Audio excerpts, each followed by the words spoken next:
Explain to me again why this guy was hired you 9 times. Well, you was paid because someone, felt like that I would potentially do something to them if... What happens when old footage resurfaces and two hip-hop giants are thrust back into each other's crosshairs? Shocking leaked clips bring 50 Cent and Jay-Z face to face again, with tension that's impossible to miss. From quiet power plays behind the scenes to shots fired in public, this goes far beyond a simple rap beef. Stay tuned as we unpack the footage, the context, and why this long-simmering rivalry refuses to fade despite years of distance and success. There's an accusation about Jay-Z and Diddy and a teenager, 13-year-old teenager. Right. And we were speaking about just the statement. Right. The statement, you were saying you felt like that was calculated. That was, the statement is something from... For years, 50 Cent has openly taken shots at Jay-Z, mocking his image and suggesting his success owes more to marrying Beyoncé than his music. The jabs have been constant and largely unanswered, making the feud feel one-sided until now. Jay-Z has finally responded, breaking his long silence in a clip that quickly ignited social media. And once the real issue comes into focus, it's clear this conflict runs far deeper than petty insults or ego-driven sparring. Man, y'all got a chance right now. Just flood it, put out a lot of music because 50 Cent is coming. And, 4 months. What has been simmering beneath the surface is a far bigger conflict than most people initially realized.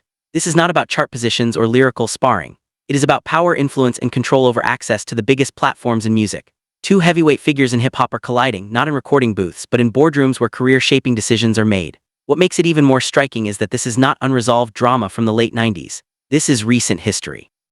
According to 50 Cent, Jay-Z allegedly played a behind-the-scenes role in keeping him off one of the most prestigious stages in entertainment, the Super Bowl halftime show. That accusation changes everything. This is not gossip or ego-driven tension. This is about legacy, leverage, and who gets written into history versus quietly sidelined. If Jay-Z would have did a song with Ja Rule, he would have got it like everybody else. He stayed clear of that month. If Jay-Z would have jumped on the track with Ja, you would have won at Jay? Honestly. Who did Jay-Z? This is crazy. Look, there ain't nobody. What's been simmering beneath the surface is a far larger conflict than most people initially realized. This isn't simple rap beef or competition for charts and streams. It's about power, influence, and control over who gains access to the biggest stages and who gets quietly pushed aside. Two hip-hop heavyweights are clashing not in recording booths, but in boardrooms where decisions are made that can define or derail careers. What makes this even more surprising is that it isn't unresolved drama from the late 90s. This is recent. According to 50 Cent, Jay-Z allegedly played a behind-the-scenes role in keeping him off one of music's most influential platforms, the Super Bowl halftime show. That accusation raises the stakes dramatically. This isn't trash talk or ego bruising. It's legacy-level conflict where reputation, influence, and long-term impact are all on the line. Interview 5. This was never about creative differences or scheduling conflicts. According to 50 Cent, it was a deliberate decision corporate power used to quietly shut him out. That realization completely reframes the story. This is no longer rap beef. It is about control, influence, and old grudges playing out in executive spaces. The situation escalated further when 50 claimed Eminem gave the NFL an ultimatum, saying he would not perform unless 50 was included. Later, Tony Yayo supported that version of events during an interview with DJ Vlad, adding credibility to the claims and intensifying public interest. At that point, many people began to see this wasn't random controversy or internet noise. It was a genuine power struggle, exposing how much influence behind the scenes can shape opportunities, legacies, and public narratives. You took less money to work with Dr. Dre than you could have received from others. I got a lot of money, though. That's not true. He gave me a lot of money. They gave me a lot of money. How much money did he give you? I had $1 million. Like $1 million? Yeah, out of the neighborhood, that's a lot of money, yeah. What'd you do with the $1 million when you got it? Jimmy, stop asking a man what he did with his money, man. Right. I mean, the first thing I did was, I got my grandmother a car. So take a moment to really sit with this. One of the biggest Super Bowl halftime shows in history nearly lost Eminem because Jay-Z allegedly tried to keep 50 Cent off the stage. That is no longer petty rap drama or ego-driven tension. That is the kind of decision that could disrupt a global broadcast, cost millions of dollars, and throw the most watched night in American sports into chaos. According to 50 Cent, this wasn't accidental or misunderstood. He has been very clear about why he believes it went that far. In a July 2024 interview with The Hollywood Reporter, 50 said there was an active effort to exclude him, and stated that it was already on record that Eminem refused to perform unless 50 was included. A few months later in October 2024, he doubled down during an appearance on The Breakfast Club. This time he claimed the blame was initially placed on the NFL to avoid direct backlash, but he never believed that explanation. I mean, Jay, you know, you got to remember, he didn't want 50 at the Super Bowl. That was crazy. Come on. Wait, Jay didn't want 50 at the Super You Bowl? know that? Yeah, he didn't want. I remember Eminem pushed for it. That was some hating. Yeah, I remember Eminem was like. According to 50, people inside the industry told him exactly where the resistance was really coming from. That claim shifted the conversation from rumor to something far more unsettling. At that point, the question stopped being about music and started becoming about motive.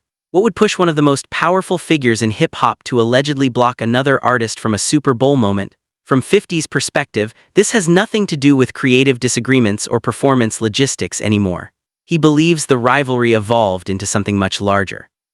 With the massive success of his television ventures, particularly the Power franchise, 50 sees himself as a genuine competitor to Jay-Z's broader entertainment empire.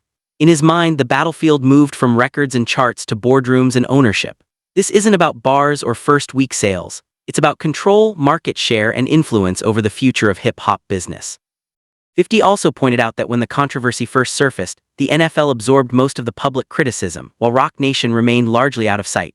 To him, that separation was deliberate. The corporate shield was in place. The deniability was clean, but he has consistently said he always knew who was really calling the shots behind the scenes. What makes the situation even louder is Jay-Z's response, or rather the absence of one. He has never publicly addressed the allegations. Not once. Some fans interpret that silence as maturity, a refusal to entertain drama. Others see it very differently, viewing it as a quiet confirmation that there may be more truth to 50's claims than anyone wants to acknowledge. The discussion didn't stop there. Across social media and hip-hop spaces, people began connecting dots. In September 2024, Cameron and Mace suggested that Jay-Z may have blocked Lil Wayne from performing at the 2025 Super Bowl due to unresolved tension, drawing clear parallels to what allegedly happened with 50 Cent. Whether true or not, that speculation added fuel to the fire. Suddenly, a pattern began forming in the public imagination. One where Jay-Z's corporate power repeatedly appears in stories about who gets elevated and who gets left out. Once people start seeing a pattern, it becomes difficult to ignore. As expected, online reactions split quickly. Some backed 50 Cent, labeling Jay-Z a gatekeeper who uses influence to control access to the industry's biggest platforms. Others rushed to Jay-Z's defense, arguing that this is simply 50 doing what he has always done, provoking trolling and stirring controversy to stay relevant. As with most long-running conflicts, the truth likely lives somewhere in the middle. What is difficult to overlook, however, is that neither the NFL, Roc Nation, nor Jay-Z has publicly confirmed or denied any of the claims. That silence continues to give 50's version of events room to breathe. To understand why this rivalry cuts so deep, you have to rewind long before billion-dollar deals and Super Bowl stages. In 1999, Curtis Jackson was just a hungry rapper from Queens, stuck with a stalled record deal and dozens of songs no one seemed to care about. Frustrated and overlooked, he made a bold move that would define his career. Inspired by Biggie, Just Playing Dreams, 50 created How to Rob, flipping the concept into a robbery fantasy that name-dropped nearly everyone in the industry, including Jay-Z. The track spread quickly through mixtapes and DJ circles, especially at Hot 97, turning 50 into a problem overnight. Most rappers ignored it, but Jay-Z responded directly at Summer Jam with a freestyle that made his position clear, framing himself as the $1.50 as spare change. That moment set the tone. From there on, this was no longer just competition. It was the beginning of a rivalry that never truly cooled, only evolved, growing more complex as both men gained power, influence, and control far beyond the music itself. Ain't never been no 50 Cent Jay-Z conversations, questioning whether there was a competition between the two of them. There's a huge difference in energy internationally in 50 Cent and Jay-Z. In fact, his largest selling record sold 430-something thousand copies. My largest selling records, plural, 2 of them. 50 Cent didn't let the moment pass quietly. In 2000, he responded with Be a Gentleman, directly questioning Jay-Z's street credibility. He took aim at Jay's age, polished image, and the assumption that chart success automatically earned respect. For 50, popularity was not the same as authenticity, and he made that distinction clear. The back and forth had the potential to escalate further, but everything came to an abrupt halt. On May 24, 2000, 50 Cent was shot 9 times outside his grandmother's house in Queens. He survived, but the consequences were severe. Columbia Records dropped him and his debut album Power of the Dollar was shelved. Overnight, the rivalry was silenced by circumstance rather than resolution. I forget why the guy 9 times? Was it something? He was paid to do it. He was paid to do it. Yeah. Who would want to Targeted. You're such a good guy. It's my past. It was like a business thing? Karma. Karma. Karma. Explain to me again why this guy was hired you 9 times. Well, he was paid because someone, felt like that I would potentially do something to them if they kept going in the direction that they were going. Man, you are tough. For the next 2 years, 50 Cent faded from the spotlight, focusing on recovery and rebuilding his career through relentless mixtape releases. During that time, Jay-Z continued his ascent, dropping The Blueprint in 2001 and further cementing his dominance in hip-hop. The tension between them never disappeared, it simply went quiet, simmering as both artists followed separate paths. Everything shifted again in 2002 when 50 reemerged after signing with Eminem and Dr. Dre under shady aftermath. When Get Rich or Die Tryin' dropped in February 2003, it exploded, selling over 800,000 copies in its first week and eventually going diamond. With hits like In Da Club and 21 Questions everywhere, the debate changed. It was no longer about credibility. It was about whether anyone could stop him. And, I remember one time walking in the studio, Bleak Beans, everybody was in there, and I was like, man, I'm telling you, man, y'all got a chance right now, just flood it, put out a lot of music, because 50 Cent is coming. And,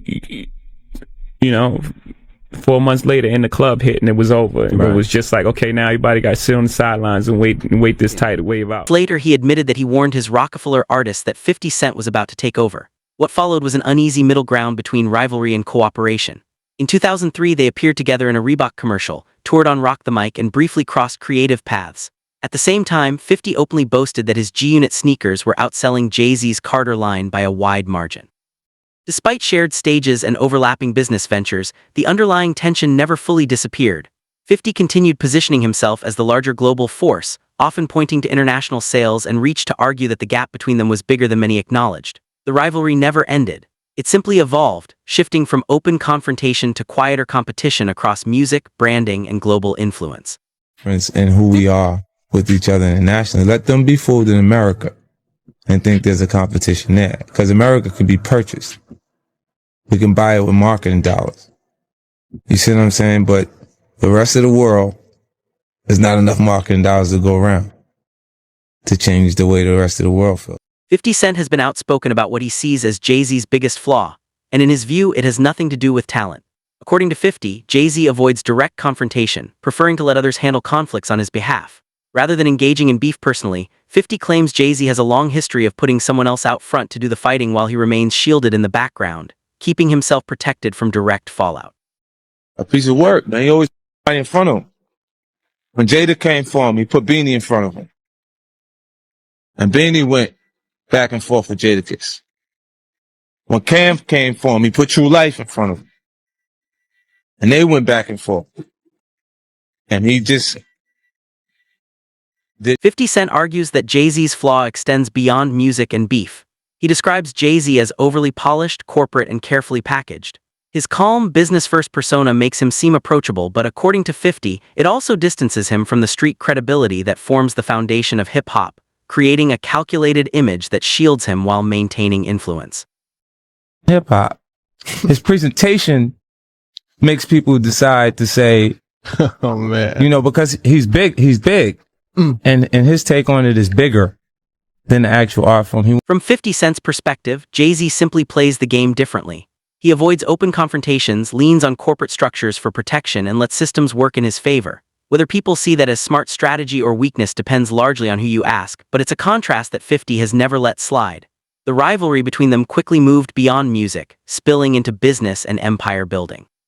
In 2004, 50 made a major business move by partnering with Glaceau, the company behind Vitamin Water, opting for equity instead of a standard endorsement deal. When Coca-Cola purchased the brand in 2007 for $4.1 billion, $50 reportedly walked away with tens of millions. Around the same time, Jay-Z sold his Rocawear clothing line to Iconix Brand Group for $204 million in cash. Both were major victories, yet 50 consistently framed his deal as the smarter, more forward-thinking move. This business tension lingered for years as both men continued building empires that naturally competed for influence, culture, and public attention. By 2007, the rivalry reached another flashpoint when Kanye West's Graduation and 50 Cent's Curtis were released on the same day. The sales battle that followed became one of the most hyped in hip-hop history. Kanye won by a significant margin, and 50 accused Jay-Z of manipulating the outcome behind the scenes, claiming that Jay used his position at Def Jam to tilt the scales in Kanye's favor, indirectly taking 50 out. This accusation fit perfectly into 50's long-standing view of Jay-Z as someone who moves pieces on a chessboard without ever getting his own hands dirty. In recent years, 50 has introduced an even more controversial layer to the rivalry, what fans now refer to as the Grammy theory. According to 50, Jay-Z's record-breaking success at the Grammys isn't purely a result of music. He has suggested that Jay's marriage to Beyoncé played a significant role in reshaping his public image and how the industry rewarded him.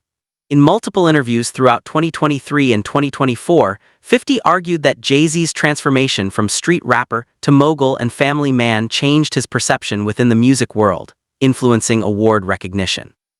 It's important to note, however, that Jay-Z didn't begin winning Grammys only after Beyoncé entered the picture. He had already secured 4 Grammy wins prior to their first collaboration. That said, the pattern is striking. Out of Jay-Z's total 25 Grammy wins, 21 came after 2004, roughly coinciding with his public relationship with Beyoncé and the transformation of his image into a global mogul, family man, and cultural brand. 50 Cent interprets this not as a natural evolution, but as a carefully orchestrated repositioning designed to shift industry perception and amplify Jay-Z's influence. From 50's point of view, the rivalry has never been solely about music, chart positions, or lyrical skill. It's about influence, legacy, and the way power operates both behind the scenes and in the public eye. Jay-Z's ability to leverage corporate structures, relationships, and perception management is, to 50, both a strength and a flaw, a sign of calculated strategy that shields him from direct conflict while simultaneously extending his reach. Whether people agree with 50's claims or see them as exaggeration, they underscore why this rivalry has remained alive, loud, and impossible to ignore for decades. It's a conflict that intertwines music, business, personal branding, and cultural influence, making it far more than the typical hip-hop feud. Signed his contract. The big one was with Beyonce. Mm-hmm. When he signed that contract, the marriage contract, he got trophies. Now those trophies came rolling. The Recording Academy prioritizes polish and safety over genuine impact, often highlighting that Tupac Shakur never won a Grammy despite his monumental influence on hip-hop. To 50, this proves that image and industry connections often outweigh authenticity. While he has 3 Grammys himself, his criticism is framed as addressing systemic issues rather than personal resentment. He presents himself as calling out a system that rewards relationships over talent.